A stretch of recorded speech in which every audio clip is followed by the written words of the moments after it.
madaxweynaha dalka Burkina Faso Ibrahim Traoré ayaa markii ugu horeysay toddobaadkan si kooban uga hadlay shirqoole la doonayay in lagu kharajiyo.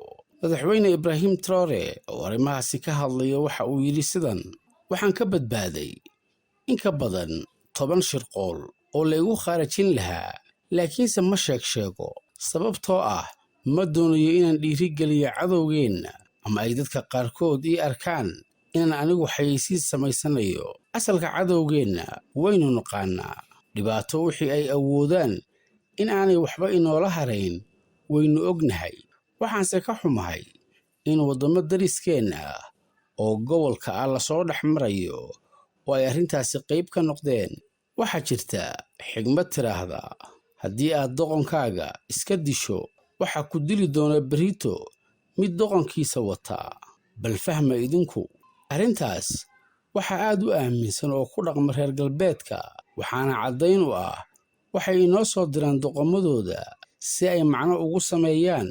reer galbeedku dhammaan safiirada, madaxda hay-adaha iyo siyaasiyiinta ay u soo diraan Afrika waa kuwooda ugu liita, waa doqomadoodii oo ay soo qurxiyeen oo ay xeel u soo dhiibeen.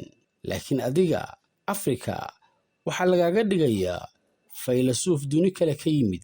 doqontooda haddii aynu ka horgeyn lahayn doqomadeenna, nasiib xumo Afrika intaanba doqon la gaarin waxay laysaa haldoorkeeda si ay u sii indhabeesho.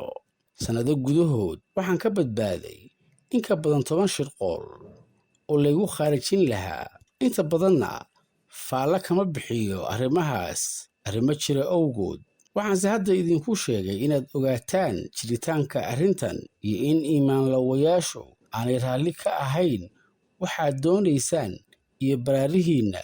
aniga shakhsiyan inay idilaan qorshahoodu ma aha, ee waxa ay rabaan inay dilaan hamiga iyo rajada Burkina Faso, maadaama anigu aan xisaabsanahay fariinsidihii ummadda Burkina Faso. quwadaha galbeedka badankood markaad fiirisid habdhaqankooda iyo fikradooda ku aadan dunida kale waa argagixisanimo.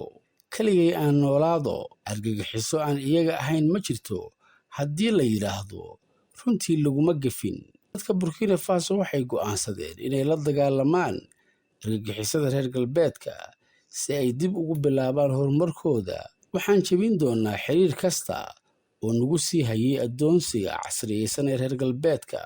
cid gaar ah inaan raalli gelinno la inooma abuurin. uma safri doono si aan u soo tuugsanno dadna la mid ah oo aan xitaa haysan wax naga fiican.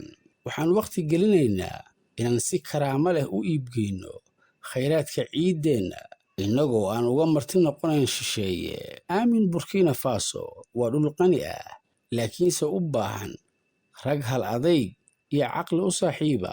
waa in aynu abaalmarin u siino dadkeenna halgamay ee diiday dulaysiga, in aynu u rumayno riyadooda. runtii wax kale kama shaqaynayno aan ka ahayn inaan dadkeenna ka saarno saboolnimada ay abuureen gumaystayaashu. waa inaynu meesha ka saarno naanaysta ah hantiilayaasha baahan. sannad gudihii waxaa laga midho dhalin doonaa 4 mashruuc oo la xiriira wax soo saarka khayraadka beeraha iyo dhismaha kaabayaasha dhaqaalaha oo aan filayno inay abuuri doonaan ilaa iyo 6,000 oo shaqo. waxaan ku riyoonaynaa Burkina Faso inaan gaarsiino heer inay noqoto deeq bixiye gobolka iyo Afrikaba wax tarta. kaasina waxa uu ahaa madaxweyne Ibrahim Traoré. madaxweyne Ibrahim Traoré ayaa hadalkan ka jeediyey shirweyne loogu magac daray Burkina Faso ka dhig deeq bixiye.